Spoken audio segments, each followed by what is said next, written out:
হযরত শাহজালাল আন্তর্জাতিক বিমানবন্দর থেকে ২৫ কেজি ৬০০ গ্রাম ওজনের ২২০টি স্বর্ণের বার উদ্ধার করেছে শুল্ক গোয়েন্দা।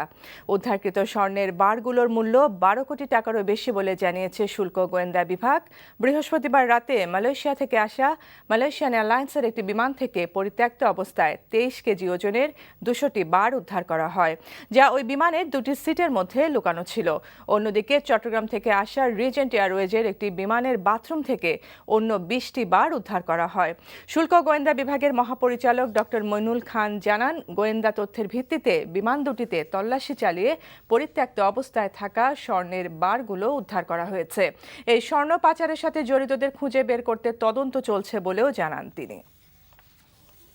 আমাদের 220টা বার আমাদের পজিশনে আসছে, আমরা উদ্ধার করেছি।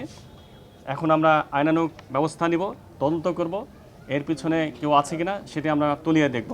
যেখানে প্রফিট থাকবে সেখানে স্মাগলিং হবেই, কিন্তু স্মাগলিং হলো আমরা যারা আইন প্রয়োগকারী সংস্থা আছে আমরা কিন্তু সচেতন, অত্যন্ত তৎপর আছে।